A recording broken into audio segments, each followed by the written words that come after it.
Saio hau Nafarroako gobernuak diruz lagundu du.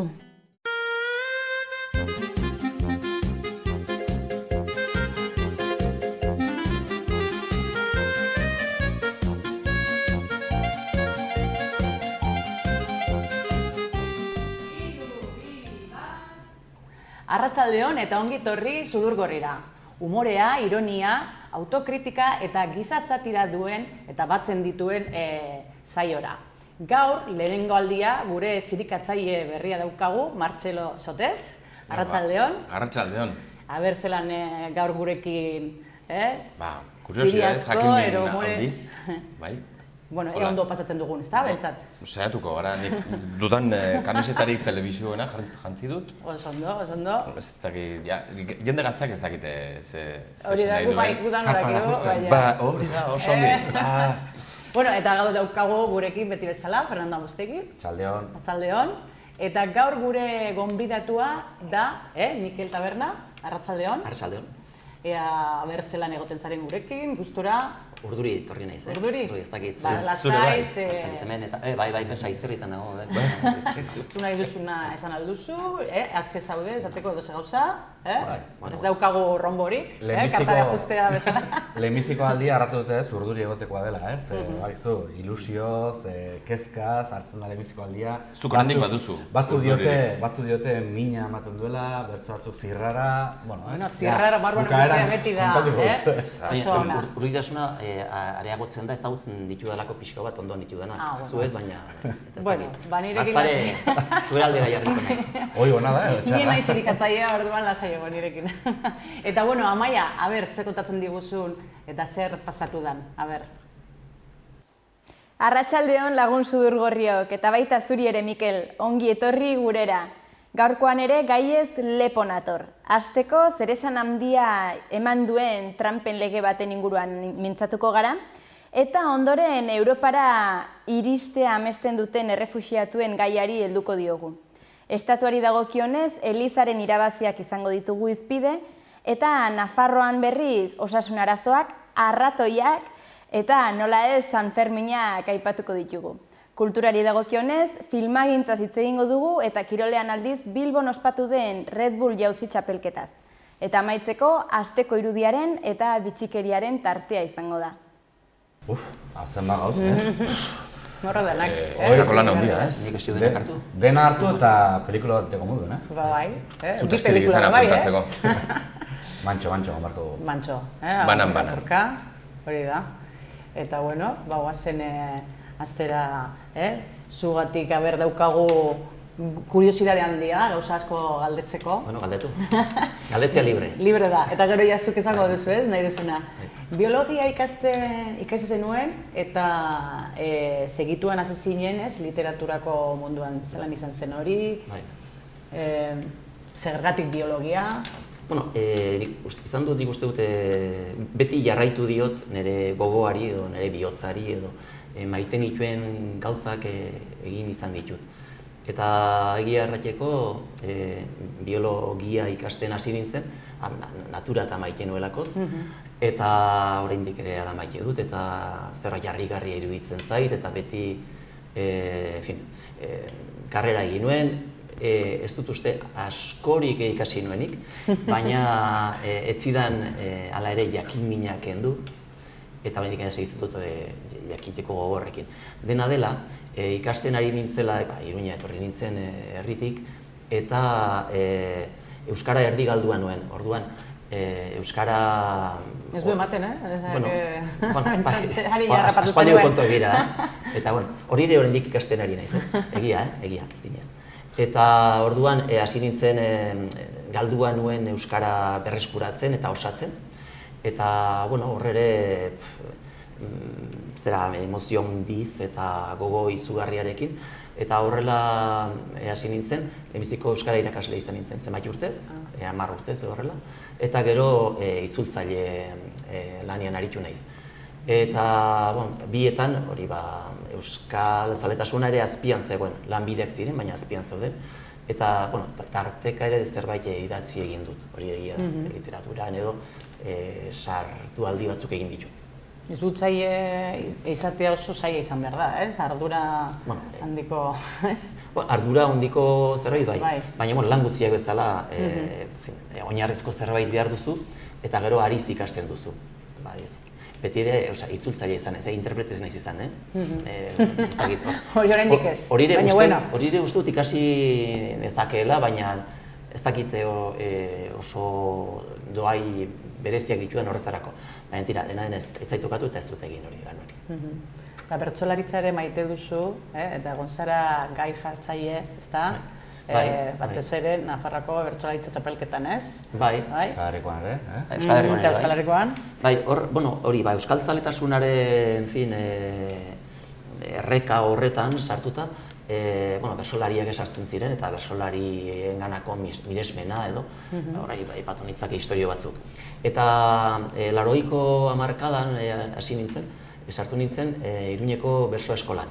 Amurizaren eskutik sortu ziren berso eskola bitako batian, Iruñeko lehenbizikoa izan zela, Nafarroko lehenbizikoa izan zela. Eta, oinarrizko zerbait ikasi nuen, eta bersolari eraitu nintzen. Plaza batzuk egin nituen, ez sobera, baina Nafarroko txapelketan 5-6 urtez parte hartu nuen. Finalera eritsi nintzen. Ez dakit komeni zedan, erratiak doa ez ere. Hor gelitu da, Paperen hor daude, kontua da gaur egun dena grabatzen dela, orduan etzen hainbertze grabatzen zorionez. Baina horre ibili nintzen. Eta alde batera egitea erabaki nuen arte, eta orduan proposatu zidaten gai emaile edo gai jartzaile aritzea, bai txapelketan eta baita saioetan. Eta orduan joan den mendeko kontuak dira, eta 80ko hamarkadan eta 80ko hamarkadan makina bat aldiz agertu naiz jendean zinean, gisa horretako lanak egiten eta gehien bat txapelketan behar bada, gehien bat txapelketan. Eta gero ez dakit noiz utzi nuen, nik uste 21. Mendearen hasieran utzi nuela eginkizun hori, leku utzi nien baino itxura hobea zutenei. Zuk ere zerbait badakizu, horren inguru. Itxura hobeari buruz, konparazio batera, eta horrela, baina bersolaritzan dena dela, agiz, oraindik ere zalea naiz, ez dut. Orduko sura, garai batian bilatu egiten duen. Hori da kentzen, hori da galtzen, ez? Eta miresten ditut, eta maite ditut, eta oraindik ere, baina bersolaritzaren inguruko gauzak egiten jarraitzen dut, edo zerbait. Eta poesia eta ipungintza bai landu dituzu, ez? Zergatik genero... Zerbait idatzi dut, bai. Nik uste nire belaunaldiko jende franko, euskal zaletzearekin batera, euskal literaturara sartu ginen edo euskal literatura edan genuen franko kantuen bidez. Eta kantuen bidezan baziren kantugile, bai bakarka eta bai taldeak baziren, bakarka izirenak eta taldeak. Eta kantugileaien bidez poesia, bai zaharra edo herri poesia, eta baita ere berriagoa ere barneratu genuen, sartu zitzaigun. Eta, hain nahi zarran dut, Oskorri edo Imanol, edo Xabier Lete, edo Mikel Laboa, Lertxundi eta gainerakoak, ez? Belaunaldi oso bat, ezagutuko dituzu gehienek. Oso ez ezagunak, bai. Eta horien bidez ikasi genituen, Lete beraren poesia, baina ez berarena bakarrik, Aresti ikasi genuen, Koldo Izagirre, Arregi, zaiteldu izena, Arregi Aresoar zoragarria, Imanole kantatzen zuen, arena kantatzen zituen. Eta adibidez, ni bereziki unkitu ninduen nik uste Hartzek, Josean Hartzek berriki hila denak. Eta, zerbait idazten hasi nintzen, nik uste dut, lehenbiziko lanak ikusita, nolabait zirela Hartze imitatu nahian edo zerbait, Josean Hartze imitatu nahian edo. Hortik abiatu nintzen. Eta gero, hurrengo pausua, narrazioa, eta narrazioan ere, gauza liluragarriak hasi ginen irakurtzen, niretzat garai hartan Bernardo Atxaga edo Joseba Sarrina India, eta horietako haunitzen hasierako formatuak formatua erran baldin daiteke, ipuina zen, narrazio laburra. Eta, bueno, horrek ere ematen zuen aukera edo gonbidatzen gintuen pixko bate probatzera, eta, bueno, horra hasi nintzen. Lehenbiziko izan zen, Iruñean sortu genuen fanzine bat, Jon Alonso, Josetxo Azkona, Xabier Díaz, Ana Iribar, antziko ezkit izen batzuk. Eta hor ere, kolaborazioak egiten hasi ginen, fanzine bat, literatur aldizkari bat. Eulia zurekin maite mintuta dago, hemen. Arkadioz, baina, trabagarri xamar da. Orduan, bai, eta hor ipuinak ere hasi nintzen, ni eta bertze batzuk, eta ipuinak plazaratzen. Eta gero ere, saiatu nintzen gehiago eta eginez ikasten duzu. Eta ipuina duen neurriegatik eta, errazago da probak egitea. Nobelakin probak egitea, denbora gehiago behar duzu nobelakin probak egiteko. Eta ipuinekin berriz errazago da probak egitea. Eta orduan, xer trebatu nintzen eta zenbait gauza, ipuin mordoxika bat eginak ditut. Ez dakit. Zertan inspiratzen zara ipuinak idazteko normalian? Zertan inspiratzen naizen, egia, beti bada, jakina hazi bat, eta hazi hori, ez dakit. Edozein gauza izan daiteke, baina zerbait handik edo hemendik atera nahi duzu, garatu nahi duzu.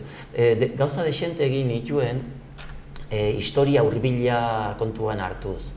Historia hurbila, eta batekan historia hurbila, eman ezagun, 20. mendeko, historia hurbila, 20. mendea da, gerra zibila, eta bertzalde eskualdea, bidasoaldea, eta behar bada bortziriak gehiago, eta eskualdeko gauzak, nire haurtzaroan ezagutu dudan mundua, gaur egun nolabait, neurri handi batean, desente aldatu dena, desagertzen ari den mundu bat, eta personaiak, gertaerak, eta horiek hazi gisara hartuta, erran bezala, gero horiek garatu egiten dituen edo hori ipuin forma ematen. Baina esate baterako etxean entzundakoak?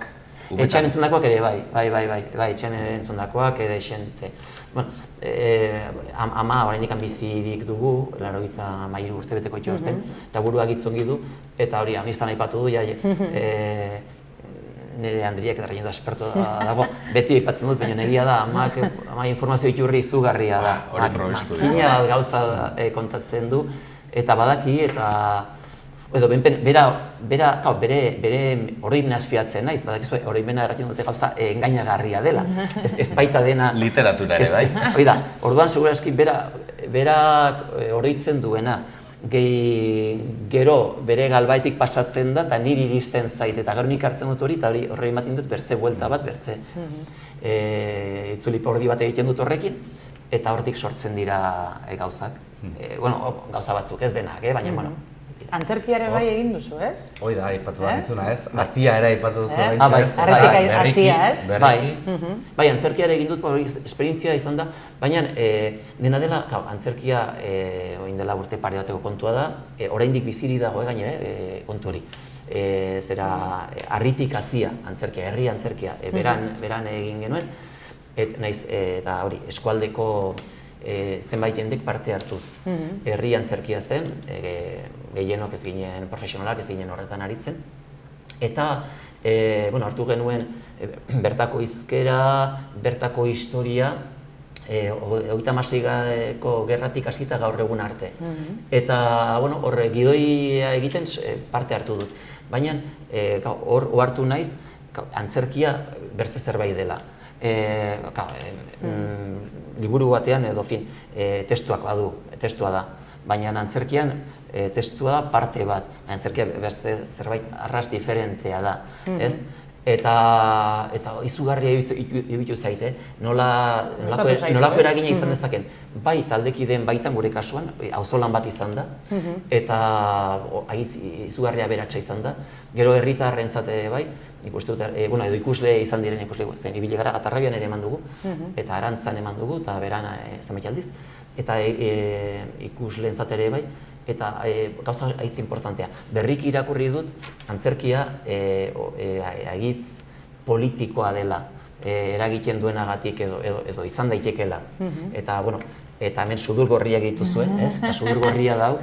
Eta gurean etzen sudurgorriak ateratzen, baina, bueno, badakit, berriki ere, Katalunian ere, bueno, zego eski aipatu duzu lehenago ere, ez?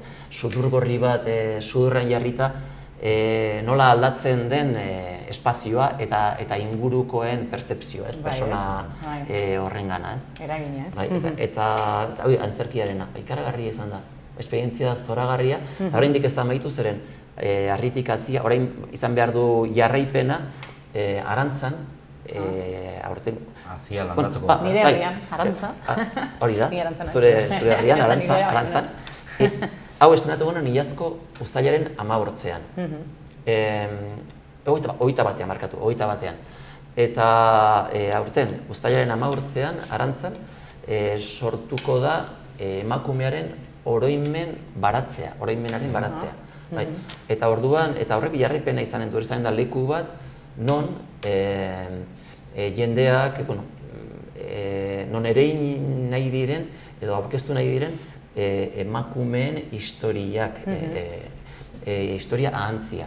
Hori, kontua da, gauza, gaur egun hau aipatzen dugu, baina lehenago aipatzen zen, ematen du emakumea historiaren bat momentutan ez dela existitu, dena gizon izenak ageri zaizkigu, gizon izenak. Lagua kantatzen zuen ez, bertze hartan, edo Bertol Breretena ez, ez altzen sukaldari bat bederen, ez altzen emakume bat bederen, momentu horretan, emakumeak ez dira ageri. Eta horretik emakumeen historia bilduko dira Arantzan emakumearen oroimen baratzean eta orain inauguratuko da. Amaitzeko elkarrizketa, esaldi batik badaukazu zure gustokoa ero bizitzan zuretzat garrantzitsua dena? Bueno, nire buruarekin haunizitz egiten dut egia da. Eta, saiatzen naiz, urteak bilatzen ari naiz, eta saiatzen naiz konforme egoten nire buruarekin. Eta, egia da, bada esaldi bat, nik uste frankotan errepikatzen dudana, eta da, beldurrik gabe bizi. Hau nizta nik uste dut... Zaila, hori ez da? Beldurrak zenbat eragiten digun.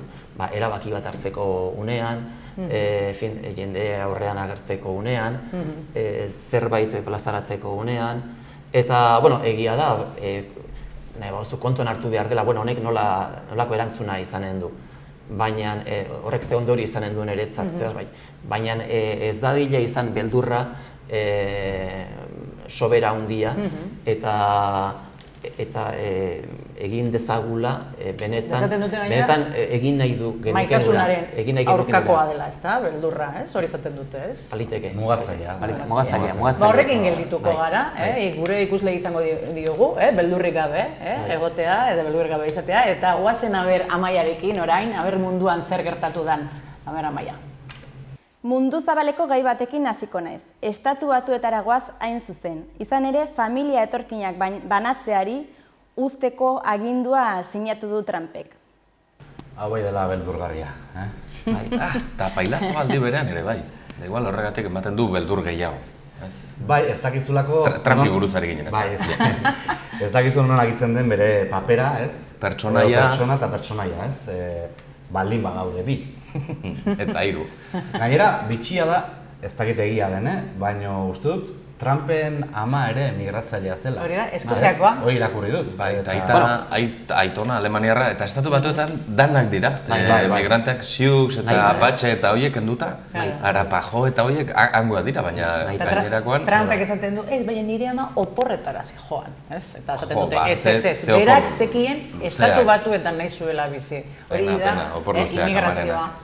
Ama ez dakit bina, tautxi edo, edo birratautxi edo, seguro... Bai, bere aitona Alemaniarra zenan. Bai, eta, olakoetan gainera makurrenak esaten dira hauek, Ni haunitzetan, hurbilduz ez, Euskal Herriera hurbilduz, gehienetan, Espainiar estatutik edo Frantzia estatutik, Euskal Herriaren kontra gehien egiten dutenak Euskaldunak dira, haunitzetan. Baita. Euskaldunak ere bai hori gertatzen da. Zenbat barne ministro, hasi behiratzen eta zenbat dauden Euskaldunak, Euskal Herritarrak. Euskal Herritarrak. Bai, ez nahi, zinioiz... Eta Izan alda. Troiako zaldia. Bai. Bueno, eta bai, migrazio kontuetan, Europan, Sarkozy bera ala zen, eta horrek izan zuen bere garaian. Eta hor konplejuak azaleratzen dira. Bals bera ere bai, eta...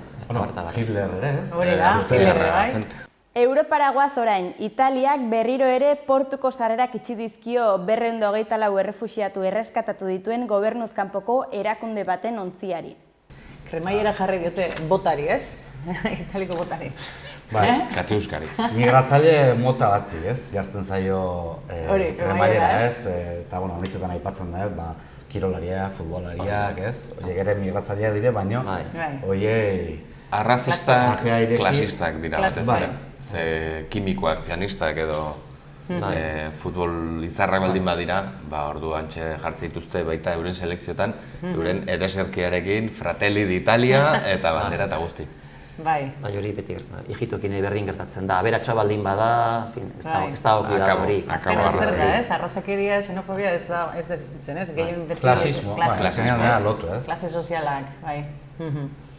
Baina, bueno, Italien eta Espainin eta leku guztietan, ez da? Ez bakarrik.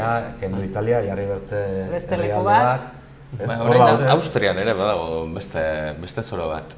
Izenaz ez naiz akordatzen, baina bere politikaren ardatz hartu du inmigrazioari ez, Austrian inmigrazioari gabe hilko da, ze herri nahiko isolatua da, ez du batera biderik, itsasora, txikia da, zahartzen ari dena, hobe dute, inbadi dezaten edo inbadi dezagun edo doala inor gaztetzera, hori.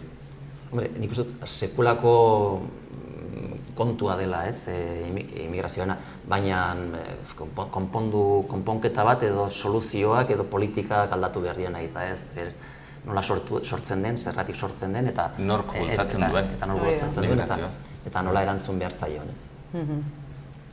Eta estatuko gai bat orain, Elizak aurten dagoeneko 3.000 milioi euro poltsikoratu ditu pertsona fisikoen errentaren gaineko zergaren esleipenari esker. Zertako behar dute horren beste diro? Ez da, gaizki. Oso ongi, oso zubentzio polita. 3.000 milioi euro. Guzti honan. Bai. Ateoen zergetatik aterata ere, o? Bai, hoi bitxia da, ez? Baina galdetu egiten dute, ez? Edo ditxosozko kasillatxo buruzari gara. Ez bauzu aldatzen uste dut defektuz, baina gainera... Defektu hitza sekula baina hobeki erabiliak kasunetan. Hori da, bai, efektu golpea da. Hori.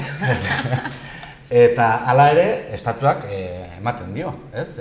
Badu asignazio bat, ez? Elizabetnako. Badu, ez? Nik uste dut, honetaz aparte. Estatua konfesionala da, ez? Espainiar estatua, baina hala ere, bai. Katolikamente akonfesionala, esango nuke dela. Dena den, hala baldin bada, seguro nik artearekin lotzen dut, artelanak zaindu behar dira, zain daitezela eta zarberritze lanak, bisitak egin daitezela, por cierto, izan da dela, Debalde. Iruñeko katedralean, iruindarrok ordaindu behar dugu sartzeko. Zenbait gauza ikustera eta gure arbasoek aspaldin xautu zituzten patrikak Iruñeko katedrala eraikitzen ere. Beraz, zaindu behar baldin bada eta helburu horrekin baldin bada, nik horrez dut gauza handirik esan, baina gero sarbide izan dira doain, Debalde. Hori da, doain izatea. Baina ez dakit hortalako bakarrik den. Eta kontzertuak emateko, zate baterako, ez dut esanen orain Guns N' Roses Iruñeko katedralean, baina... Guns bakarrik. Edo Roses. Nafarroako albisteen tartea da orain. Osasun saila jakinarazi du gonorrea, sifilis eta giza immunoeskasiaren birusa kasuak igo egin direla Nafarroan. Beraz, badakizue, neurriak hartu. Bai, ni uste dut, azken urteetan, ez, ez nahi zolako gaztia, ez, baina haitzen duzuna, ez? Esan diguten arengatik. Lehenago, nik irakasle bat banuen, erten zuena, kasu honetan, Bastani buruz aizen, ez, baina nik uste orokortzen aldera. Klasearen zen unetan, egiten zizu, ez, nori buruz? Bastanen larroa jotzea ez da pekatua, miraria da, ez? Ni uste, aldatu da, ez? Baina kontua da nola jotzen den, ez? Edo larroa jotzekotan, ez? Batento, beldurgarri edutzen zait, Bai. Baina gaixotasun batzuk larri txamarrak dira, eta sifilis eta gonorrea. Maten dute hauek kasik 19. mendeko... Bai, ez da? Bai, nik hauek lotzen ditu literaturarekin. Elaberri zarretan Lehenako zirenak. ez? Bai, Nietzschek eta hauek zuzkaten gaixotasunak, eta hor daude, eta baldin badaude zerbaitengatik izanen da. Tentuz ibili behar da, eta jo, jakina, alik eta gehien da goxoen, tentuz aldela. Babestu eta... Bai, gaina, iduri duz, gero eta informatua gaudela, teorian. Hori suposatzen da, ez? Suposatzen dugu. Teoria gehiago dakigu, ez? Gero... Bertzalde igual... Txarto mandako teoria, ero zer? Bertzalde, babesak aipatu ditugu, baina berda hemen oso bertako gauzen zalea gara, eta badakizu badirela, ez dut ikusi olako galtzerdi moduko batzuk preservatibo mendirenak, baina ez dut ikusi. Ola artilez eginak eta... Bai, artilez eginak? Artilez eginak. Ez, bastanen horregatik erretin nuen. Malerrekan, galdera du, kanpotik ala barrutik? Artila, kanpotik eta barrutik? Artilez egindako preservatiboak kondoia. Ez dakit, Artilez egindakoak. Ez du frogatu? Baina helburua zein zen? Goxo matea pentsatzen. Saltzea. Marketing baino. Hori, noizko mendekoa... Ez, dela marrute. Ez, eta oraindik nik uste dut salgai daudela. Salgai daudela. Nork interesik baldin badu. Baina, bueno, ez Apuntatuko dut. Ez. Nafarroako albisteekin jarraituz, arratoi batzuk kutxazain batean sartu dira eta eskudirutan 1.500 euro jan dituzte. Arratoia Gaztailu lauan zinen. jetakoak ez? Ba, ipuin polita, hor baduzu ipuina egina. Gauza derra da. Jo, alare, galdera pile bat, Gaztailu zein haueko zuen, igual, diruak gero zer. Ez da, lehenbiziko, ze kutxa zain zen? Ez? Gero, 1.500 euro, ze motako biletetan? Zein dute guztokoen arratoia? Zein guztokoena? Zein dira goxoenak? Ez da, Zein dira goxoenak? Igual, erabili xamarrak direnak. Bai, igual estrenatzeko dutenak, berri usaila dutenak. Zerrakit, 50 euroko bilete berri horiek, kasik monopolikoak diruditenak, estrenatu gabeak, oraindik pintura usaila izango dutenak. Bai, Ratatouille. Usaintzea iniz, Inspirazioa etortzeko aber nondik Izan ere, 50 esan dut, 100koak eta 200koak ez ditut usaindu.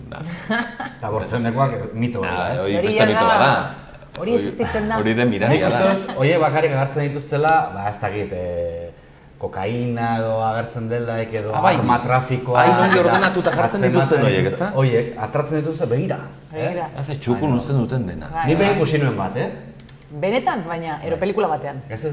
Taberna batean. Taberna batean gainera? Taberna batean, handi alakoak. Bai. Eta ez genion kobratu. Ez? Kontua da, orduantxe, aspaldi, horri atela kontua nahizkoa den euroa, orduantxe sartu zen euroa, eta lehenengo aldia zen, eta... 2001. Bai, 2002, eta bi garagardo eskatzeko bortzeuneko biletea. Ba, azpada zinean hartu. Baina zuten esaten kentzera zijoazela beba, ero zerbait? Igual ez dira existitzen, ja. Ez dakit, Ba, gehien erabiltzen dituen estatua Espainiar estatua omen da. Eta lotura zuzena du... Eta batzuk bakarrik, ez? Lotura zuzena du ustelkeriarekin. Ustelkeria eta arratoiak nik uste... Igual hortaz. Gero, proteína unitz, biletek, ez? Zer dira, karbohidratuak izango dira, dana? Ez dakit, batzuk mendira eramaten dituzte, ez? Olako baretan energetikoak. Bilete batzuk.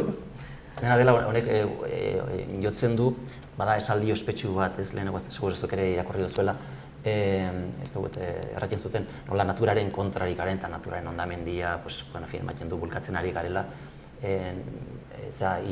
estatu batuetako bertako bat, indio batek erran noizpait hartuko zarete, deus ez dagoenean, dirua ezin dela jan. Bueno, txamponak benpen ez, txamponak ez uste. Papera... Arratoiek badaukate delikatesen. Gogoan dut hori idatzita zegoen sua tabernan. Bai, nonbait ere irakurri. Garai bateko zuan, ateratzen nintzeneko garaia egiten. Iruñerriko albisteari dagokionez berriz, 48 eragilek hartu dute parte aurtengo San Ferminetan egin diren 500 ekitaldi baino gehiagotan. Horietako zenbatetan ibili zarete zuek? A ber... Baten bat. Baten bat, bai. Zu oraindik antzaude, ez? Bai, hori da. San Fermina pasa dira ja, bai? Gainetik pasa zaizkit. Ero ametsa izan da, ez? Jo, adinarekin deskubritzen dira ekitaldi desberdinak, eta, bueno, nik aspaldi deskubritu ditut, ez da iazko kontua, eta geroz eta hobeki gozatzen dut eguna, San Fermina egunez. Oendik garbi, ez dago zertan zikindu, erki pasatzeko. Niri ere bai gehiago gustatzen zait eguna. Ez izango da, adinaren gauza, Nik uste zarrunismo honen kontsolamendu esaten dugula, baina egia puska bat badago horren atzean. Bai, eta lehenengo gauza onartzea da. Baina gazteak ere bai izaten dute hori. Orduan ez dakit aldatzen doazen gauzak, ero... Izan ere gauez San Ferminak eta beste inongo festak osatzerakoa baitira, esango nuke. Mantzerako xamarrak. Baina egunez... Xurita gorriz jende gehiago. Baina gainontzean, esango nuke alde handirik ez dagoela. Eta bada gauza eder bat, orain ez asko, deskubritu genuena, lagun artean, bermut torero deitzen duten hori. Bai. Zer gauza ederra. Hori gustatzen zen niri. Kafe torero. Kafe torero, diozu ez Guk ondarren kafe torero. Guzu zenean bermu, argi gera dadila, txikikerietan ebiliko kafe. Ez nuke nahiko alkoholaren apologia, mai gainean uste nahi, baina gauza ederra da. Bai. Gertatzen dena, sobre la marcha, zaten dena zara, ez da? Improvisazioa. Fernando gelitu da, torero, ez dakit torero. Nire gustatzen zait, pia gustatzen zait, eta gehien bat... Toreroak. Torero gustatzen zait. Toreroak ez, kafea bai, bermuta ez.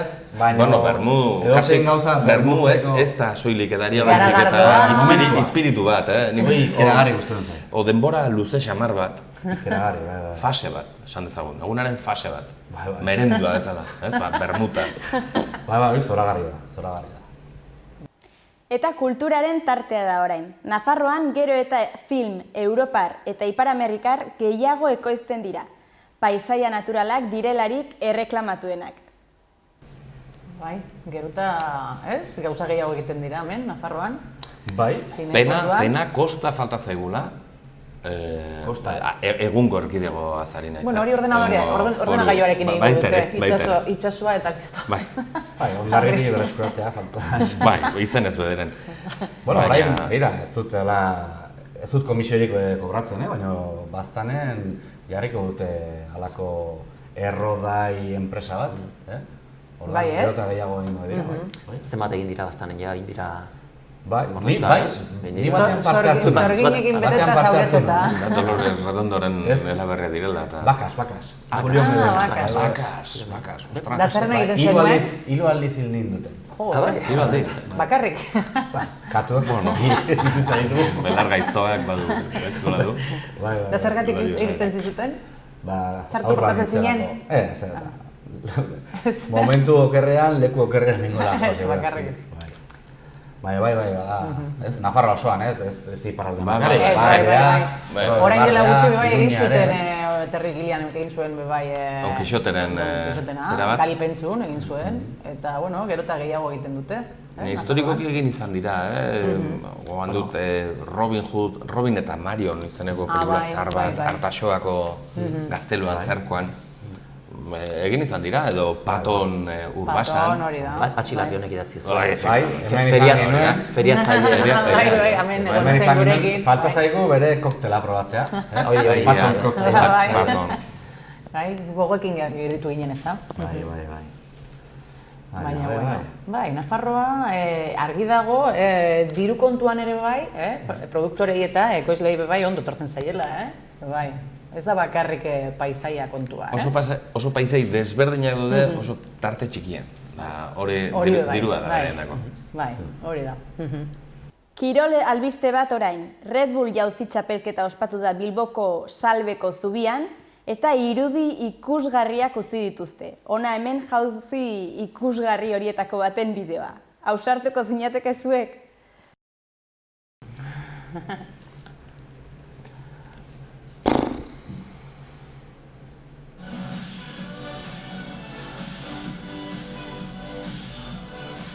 Ole. Ze necesidade. Ze Ba, necesidade. Horrekin lotua, ikusi nuen bertzi bideoak, horiek ja, bueno, ez dakit profesionala diren edo ohituratuek bai, ez? Baina, Bilbon, oiasteko edo, ekitali oiasteko edo, aurresku bat antzatu zuten. Eta aurreskulariak Orgonan. plataforman antzatu zuen. Bai. Ordan, Zelako zaila izan behar da, hori, Ze necesidade, espartinakin, zertarako bilbokeria hori. Bilbokeria. Bueno, gero norberak nahiko balu, bainu jantzia, jantzi eta salto, baina aurreskulariak ez du merezi. Bai. Dena dela... Nik ez nuke ingo. Nik egin Nik izan ere, dut, Amaia. baina Irozko zubian. Edo Navarreriako iturria. Ura berdazpian, pixka bigunagoa baita adokina baino. Edo Ilunberriko zubizarrean, eta oso adingabe eta burugabe izanik. Baina, bildurra ematen soilik ikusteak. Bai, nik ere bai. Bilboko hauek beren zubiak egin bertzen zubita. Zubiak bai toki frankotan, eta, bueno, espantukeria horiek. Bidasoan ere baitugu zubiak eta hain zuzen ere, bueno, nik ez dute edo asmatu. Nik txikia nintzenean, txikia eta aspaldiko kontu dire, aurra nintzelikan, zera etxe onduan dago San Miguel zubia, bidasoa alde bat lesaka da, eta alde bat alkaiaga, lesaka eta beste aldia da bera.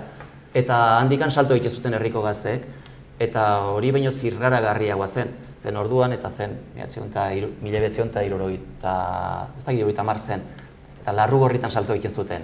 Ura baizela ikusgarria. Eta hor ere, edari bat sustatzailea, hor Red Bull eta hor San Miguel. San Miguel zubia. Hemengoa, bertako. Bai, Red Bull. Horrek egoak ematen duela esaten duenetik, salto egiten dute. Asteko irudiari dagokionez, honako hau aukeratu dut. Munduko futbol kopan Argentinak bat huts irabazi zion Nigeriari Lionel Messik sartutako golari esker. Diego Maradona gol hori ospatzen duen unearen argazkia ekarri dizuet. Bertan, emozioz gainezka bere honetik aterata ageri da. Emozioz gainezka, edo behar bada, bertze edari edo sustantzia. Gainezka, ez naiz ni egokiena, esateko, baina gainezka dago Diego bera, ez gainezka. Baina nik orain Titaniken musika jarriko nioke atzetik. Oso ona, bai. Eta, what you afraid. Gainera, likidoa hor dago. Bai. Nabarida likidoa. Nik Maradonari barkatzen diot kasik guztia. Egin dezala nahi duen. Nahi duen, ezta? Gaur egun, ja. Gero ospitalean amaitu zuela esaten dut, ezta? Hemen egonean. Bere burua eskaini du Debalde, entrenatzeko Argentinako selekzioa. Utz diezaietela ere. Bai, alere garria da, ez? Pena pixka ematen du, ez? Holako barkamena eskatzen beren eskalagunari, edo barkamena ez, arraten ongi nago, baina bere ahotsa zen. Bai, eten du. Baina, bueno. Dena dela nik, nik ez dakit, egia zer den eta nola dagoen gizona hau eta zer. Baina, zera, komunikabideen bazka dira olako personak eta hau baita dituzte. Baina, zenbat diru duten, baina bera izajoa, fin, ze... Elkarre elikatzen duten ikusten, ez dakit. Hortaz bizi da behar, beraz. Bai. Horren beharrik amadu, bai. Ez dakit. Ateratzen dio horreri tekina. Pentsatzen du, deituko dute. Hor sarrera pagatua sartu zen gizona. Seguru. Lagun Sudurgorriok bitxikerien eta xelebrekerien tartea da orain. 52 urteko emakume katalan bat bere aitaren bila dabil. Oso datu gutxi ditu berari buruz eta horien artean Carlos izena duela eta Logroñon jaioa dela daki. Datu hauekin Facebooken Carlos de Logroño izeneko perfil bat sortu du eta bera bilatzeko kanpaina jarri du martxan. Lortuko ote du bere aita bilatzea? Ez zenuten bazuek ezagutuko kasualidadez. Coño, Carlos de Logroño. Carlos de Logroño. Iduri dola, ez? Errege baten izan. Carlos de Logroño. Bai, edo, zera, ardandegi bat. Carlos de Logroño. Bai. Zaila dauka, ez? Zaila. Horrekin bakarrik. 52 urte ditu bera, bera baino zarrago izanen da. Logroño ez da oso handia ere, Carlos... Logroño jarraitzen badu bentsat, ez? Bai, Carlos, Logroño, hor lagina izanen da, ze gaur egun izango lituzke 60 Hori da, zalantzen. 10 urteko, 12 urteko lagina ireki, eta Logroñoko Carlos Guzia. Bai, ez dakit Facebook izanen duen. Carlos de Hori da fera. Garai hartako Carlos Logroñotarrek Facebookik izango dute? Hoberena, Logroñora gatea ez, eta kartela jartzea, asteko, ez? Bai. Un señor de Logroño. Beste novela bada, ez? Bai, hor bai badirela historiak, Osea, gurasoak, zergatik ez du ezagutzen aita, ez dakit errenduen edo... Ez du esan zergatik, baina berak nahiko du aurkitzea bai, hori beste galdera bat izango da bai, ez? Fin, hor badira... Historia. Lehen alipatu da, gerra garaikoak eta gerra ondokoak, eta fin, eta... Bueno, hemen izan zen historia ez, zera umezurtzeiko arxiboak, nik ezagutu nuen, izeba bat izan nuen eta adoptatua zentan jakin nahi zuen bere gurasoak nor ziren, eta ez zioten erratien. Eta gero atera ziren, zabaldu ziren arxibo izkutu horiek, zabaldu ziren eta noren seme edo alaba zen, ez? Tartean, haietako batzuk eraman zituztelako, fitxak edo, inklusatik ateratzean. Guk etxean halakorik ere izan dugu, guk deskubritu genuen Madrilen badugula Berraitonaren familiaren jarraipen bat. Hemen Berramona utzi zuen eta bere 5 seme-alabak eta Madrilen beste 11 izan zituen. Beraz, etzen Carlos, eta etzen Logroñokoa. Galdera honi zaude, ez? Zarauztik historia polit bat etorri zaigu. Baleakume bat hondarra jota geratu da eta Gurutze Gorriko kideen eta hainbat igerilariren laguntzari esker berriro itsasoratzea lortu du. Gainera, igerilarietako bat Fernandoren antza duela iruditu zait. Hona hemen bideoa.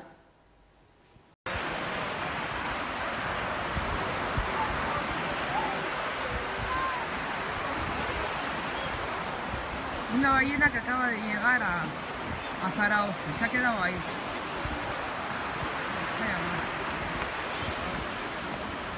Maravilla. Ay, qué bien lo están haciendo. Pues se les va a costar. Pobrecito.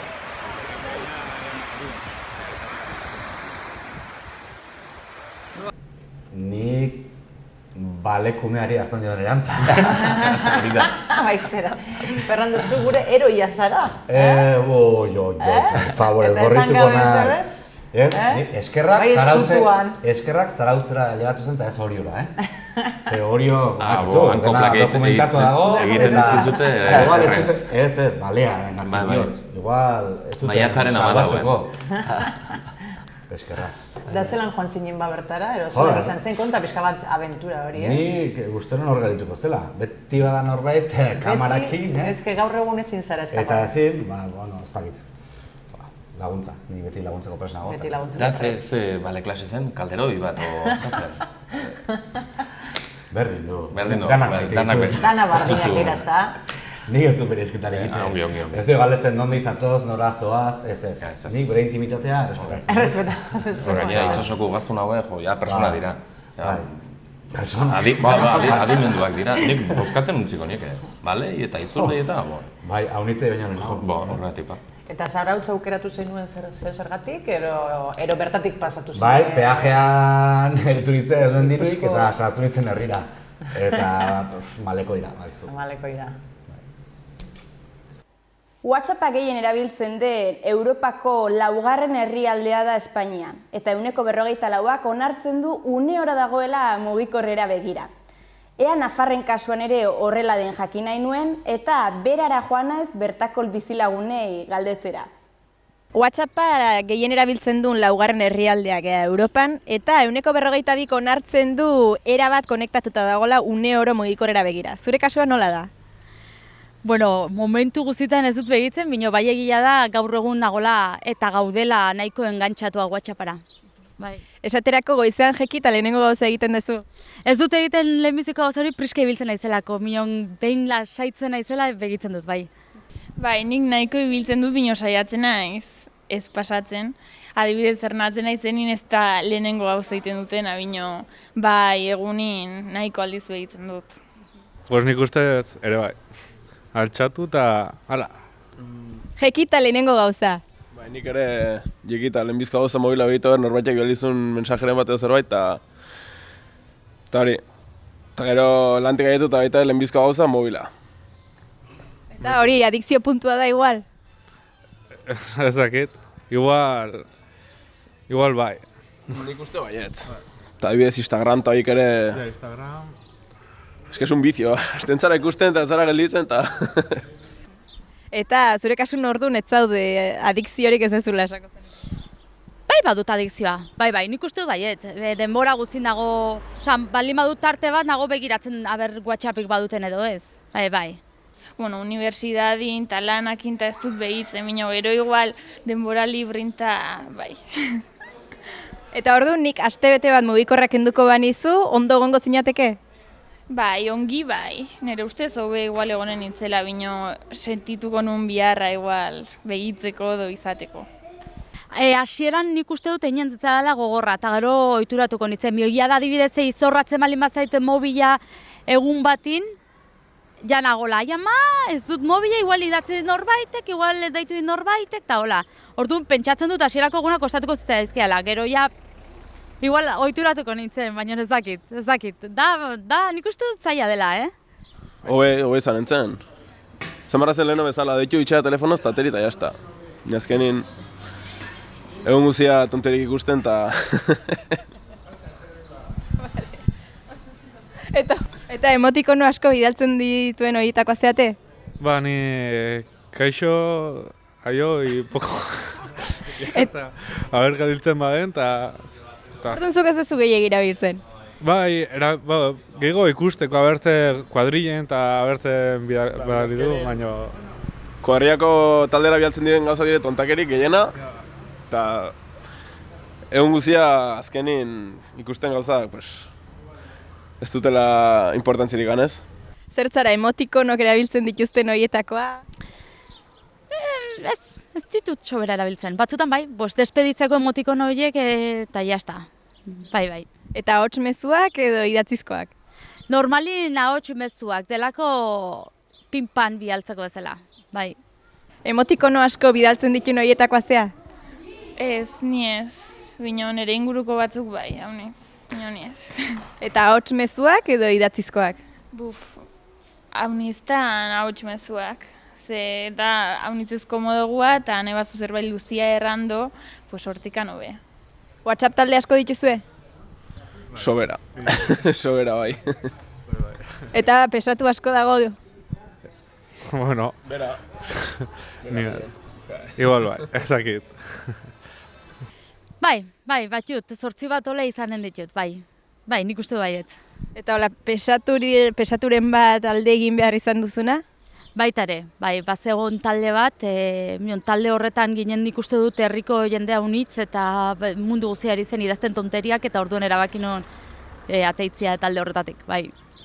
Baina batzuk ikiarri pelmak izaten di, ezta? Badezu WhatsApp talde pelma horietako bat? Bai, hau nitz.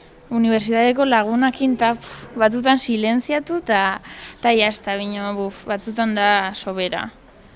Eta inoiz gertatu zaizu hain pesatua izatea taldetik alde egin beharra? Bai. Ateri nintzen egun batin ze ez zituzten erraten gauza garrantzitsuk eta orduan kanpora eta ja. WhatsAppa. WhatsAppa eta bertzeak ez?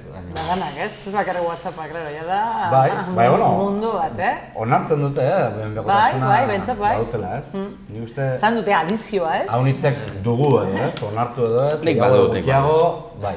Zuk ere badaukazu bai adizioa? Onartuko dut, nik esaten nuen ezetz, eta azken boladan esan diate ez, baduzu. Eta batzutan baita, galdetzen dit ikaslei eta inoiz gertatu zaizue, normalean niri gertatu zaidan zerbaiti buruz galdetzen dut beti lehenago. Gertatu zaizue mugikorra begiratu duzuela eta ez dakizuela zertarako ere, baina hala eta guztiz ere begiratu duzuela eta bai, erantzuna da bai. Eta nik uste hori dela adikzioaren lehenengo koska ez. Hori gertatuta, ondorioztatzen alduzu, badu adikziorik. Bai, nik hori egiten dut, begiratu. Zertarako begiratu dut. Zorionez ez dut Instagramik nonbait hori da. Nik ez dut erabiltzen. Adinaren ezaugarri omen dago ere, Hor uzten dizuet datua, mamitu eta pentsatu. Ongi. baina... Adinitz guti, gaztek hori dute. Instagram, ez da? Instagram errak dira guziak. Argazkiak, ez da? Bai, eta behar hori dena erakusteko, ez? Bai, dena da erakustea. Berriki, ez dakit, noiz zen, halako... Bueno, eskola batean uste dut egin zutela halako ikerketa moduko bat, ez? Eta ikasle batzu deitu zituzten, eta elkarrizketa bat, ez? Eta kontatzen ziten, zuk hau, beren bizitzaz egiten, ez? Ikasleak harrituak, ez? Halako kanpain dena moduko batean. Nola dakizu? Zu jarri duzu, zu esan. Igarle edo azti batek asmatzen zuen, surza maite duzu, neska laguna ez dakizen erretakoa da. Eta oia osnartzeko da, zenbat eta zertarako jartzen dugun, ez? Dena gure bizitza ireki eta... erakusleio baten jartzen dugu, auskalo zertarako, zen necesidade. Bai, oroigarri bilduma publiko bat edo... Baina nik uste desbalorazio moduko bat ez gertatzen dela hor. Uneaz ez dugu gozatzen, baizik eta behar dugu oroigarria, gure kromoa, bilduma horretan jartzeko. Argazki ezaguna da, ikusiko zenuten, ez dakiz izar sartzera doa, Donostiako zinemaldian edo da, eta halako baten mundu guztia mugikorrakin da. Han bada, senyora bat, uneaz gozatzen, nire aktore maite hori, badabil ez da. Begiekin hauten baten ari nazu gordeko dut gogoan. Bakarrik egotea mobiekin bertan momentuan disfrutatzen egon baino, ez? Dena den WhatsApparen afera, ez zaigu pasatzen ari, gure adinegoei? Ez da bilakatu... Gogoan izanen duzu e-mailarekin gertatu zena, ez? Bai, ni e-mail zalea gehiago. Gorakada izugarria ari naiz tontakeriak elkar banatzeko. E-mailak entzun gora, eta gero izan zuen jaitxiera bat, eta WhatsAppak ere... Bai, ediko du, nik uste olatuaren beste gauza bat. Igual Instagram izanen da, bai? Ba, izanen da. Da, emotikonoak eta? Emotikonoak zera aurpegi txoiek eta... Marrazkia gustatzen zaizkin niri. Ni bai. Niri bai, zer... Elkarrizketa bat egin alda marrazkiekin bakarrik, ez da? Baitara. Taletatik ateratzea, ez? Zauza ederra. Bai, ederra, oso gomendagarria. Ni behin, atera nahitzen zagitzen bat taletatik, ez? Eta gero, badirudi, azalpenak eman barituzula, Ze, asertu zara zerretin gatik, ez? Pues ez dut gogoi. Ja, hor krisiak egoten dira, kriston krisiak egoten dira, ez da? Nik bentaja bat ikusten dut WhatsAppari, herrian eta horrela, euskara gehiago erabiltzen, bada jendia nire inguruan sekula idatzi ez duena, guzo, kabne adinekoak, besaka, guk eskolan ez genuen, ez da ikasi genuen. Eta WhatsAppetan ari dire saiatzen euskaraz idazten. Eta igual sekula zute eus idatzi. Emailekin ere bai, zerbait ere, saiatu ziren, baina WhatsAppekin gehiago. WhatsAppak duen informalidade horrek laguntzen du. Eta, hori zait, alfabetaz gabeak badira, oraindik badira uste ez badu ere, franko badira. Eta horiek zerbait sartzeko euskara idatziaren terrenoan. Eta bertzaldean kontrakoa, ez? Alfabetatua direnek desalfabetatzeko. Galtzen, hori da. Batzutan nahi ez idazten duzu, baina bertze batzutan... baina... Esan denuken larriagoa dela euskara ez diren beste hizkuntzetan. Ze euskarak badu hor leialtasun bat atxearekin izan dezake arazorik, baina ahoskatu eta idatzi beharrekoaren artean. Gaztelania bezalakoan... Nik zuzentasunari ez nukelako garrantzik emanen... Eta gaina WhatsAppak badu itxura lasai hori ez. Bai. Lagun Sudurgorriok, hauek izan dira gaurko prestatu ditudan gaiak. Hurrengo astean gehiago ekarriko ditut. Ongi izan? Agur. Eta hurrengo arte. Ja amaitu dugu gure saioa. Espero dugu oso gustura egon zarela, Mikel. Ni behin bai, agiz gustura. Eskerrik asko. Beldur pixko bat, Bai? Orain dipe bai? Ez, ja, lasai. Eta hori zure esaldia dela. Orain garratan duzu ez, beldurrik gabe bizi. Hori da. Bai, beldurrik gabe bizi, eskerrik asko gurekin egoteagatik. Eskerrik asko. Eta zuei, bai, Martxelo gustura gurekin, lehengoko... Oso gustora. Urrengoan bai etorri. Etorri naiz? Bueno. Nahi baduzu, badakizu. Lehenengoa ja gaindituta, Oso. Urrengoan etorri. Etorriko gara. Eta, bueno, gure ikusleei, espero dugu oso ondo pasatu duzuela, eta eskerrik asko gurekin egotegatik eta arratzaldeon. Jo.